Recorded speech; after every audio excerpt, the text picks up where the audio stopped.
Colours புது ஃபேஷனோட சென்னை சில்க்ஸ்ல இந்த பொங்கலை ஓஹோன்னு கொண்டாடுங்க. சென்னை சில்க்ஸ், ஸ்ரீநகர், வேளச்சேரி, கோபேட் மற்றும் திருவள்ளூர்.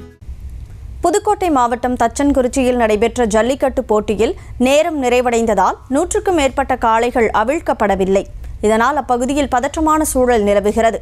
கூடுதல் விவரங்களை செய்தியாளர் ஆரோக்கிய டேனியல் வழங்க கேட்கலாம். வணக்கம் டேனியல், கள நிலவரம். வணக்கம். புதுக்கோட்டை மாவட்டத்தில் மிக அதிக ஜல்லிக்கட்டு போட்டி ஆண்டுதோறும் நடைபெறுவது வழக்கம்.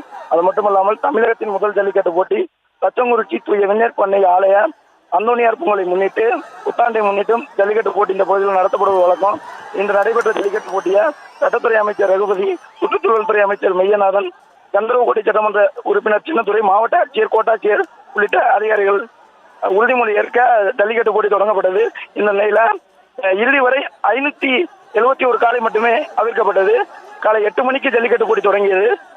கரெக்டாக சரியாக சொல்லணும்னா 3 மணி அளவில் ஜல்லிக்கட்டு போட்டி நிறைவு பெற்றது. இருந்த போதும் காளைகள் நேரம் குறைவாக இருக்கிறதுனால அவிழ்க்க முடியாத சூழல் இருந்துச்சு. இதனால எங்களோட காளையை அவிழ்க்கணும் அப்படிங்கிறது அந்த காளை உரிமையாளர்களோட ஒரு கோஷமாக இருந்தது. இந்த நிலையில தற்போது காவல்துறையினரும் ஒரு மணி நேரத்துக்கு மேலாக பேச்சுவார்த்தை நடத்தி அவங்களுக்கு அனுமதி கிடையாது, நேரம் முடிஞ்சிருச்சுன்னு சொல்லிய மீறியும் பேரிகாடுகளை உடைச்சு தற்போது காளைகளை அவிழ்த்து வந்தாங்க. பாதுகாப்பற்ற முறையில தற்போது காவல்துறையும் கட்டுப்படுத்த முடியாத ஒரு சூழல் தான் இருந்துச்சு. இறுதியா எல்லா காளைகளும் அவிழ்க்கப்பட்டது.